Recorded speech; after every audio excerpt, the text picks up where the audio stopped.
People often overlook that the Middle East is actually a number of distinct regions. The Levant, the Maghreb and North Africa, and the countries of Arabia, primarily those of the GCC. But as Jordan's King Abdullah pointed out at the recent meeting of the World Economic Forum on the Dead Sea, they do all have one thing in common. All have been affected by the global crisis.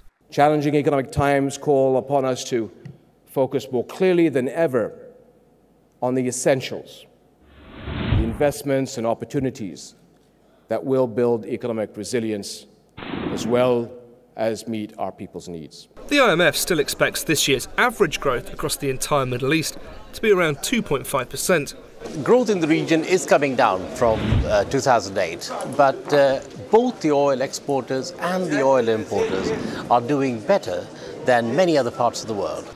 But there is a wide disparity across the region. Growth in the GCC is expected to fall from 6.4% to only 1.3% growth. The UAE has been particularly badly hit, with estimated growth this year of under 1%. Saudi Arabia is also expected to experience negligible growth, but since this year's budget was based on oil being priced at around $47 a barrel, the kingdom's strategy of economic diversification should not be unduly affected. $400 billion investment program over 5 years, and all this is going to be implemented in a phased way. But it's neighbouring Qatar that is the region's real success story. There is a consensus that by the end of this year, because Qatar will be able to double its natural gas output, in real terms, it should record growth rates of double-digit, 10 and above. It was also apparent that those countries, such as Egypt, that have undertaken a programme of economic reform were best prepared to cope with the crisis. We are clear in Egypt. We would like to continue even more reform because we feel that the test that we have met with this global crisis indicate to us that reform was in the right direction. Egypt's economy is still expected to grow at over 4% this year. It is not really a subject for celebration, but in relative terms, when you see other countries with their negative growth in real terms, you see, well, at least I'm not really hit that badly. And certain areas of the Egyptian economy, such as the ICT sector, are still strong.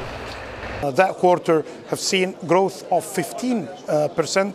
Real estate sector development not bad at all at 14%. Further along the Mediterranean, the Levant is also still buoyant, with growth of around 4%. I think the figures from Lebanon are going to be very, very good. So probably the growth is going to be strong. Syria also, I mean, the effect of the crisis was limited on Syria. Also, I mean, Jordan, there was an effect, but also, I mean, not as strong as other countries in the emerging market. And some unexpected sectors are boosting local economies. America's car industry may be in tatters, but the same is not true in Lebanon. For example, automobile business. We have seen 20% increase of sales of cars this year. And the countries of the Maghreb are also bucking the global trend, with estimated growth of between 4 and 5%, with Morocco being the best performer. Morocco's Minister of Industry also stressed that greater regional cooperation would bring immediate benefits. We made some calculations, and this non-integration is costing us, all of us, at least 2% of GDP growth. The theme of the need for greater political integration, especially in the face of the global crisis, was reinforced during the forum's keynote address by the Prime Minister of Qatar, speaking on behalf of the country's emir. We all realise that the world has undergone the worst economic recession since World War II, prompting some of us to think about increased economic integration, which might save us from this recession that has swept us all. We're standing now at a crossroads, and we have to choose the right course.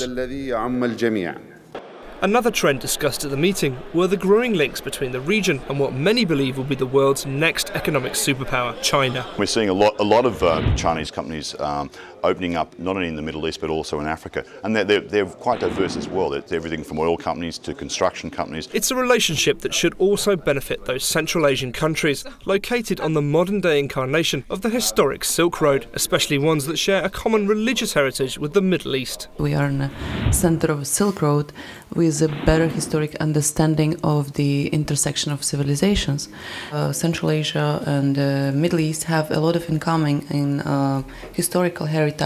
While the Middle East has, given the global circumstances, performed well, the delegates understood that for the region to achieve long-term sustainable growth, the current glimmer of light many of them believe they can see at the end of the recessionary tunnel will need to be a lot stronger by the time they meet next year.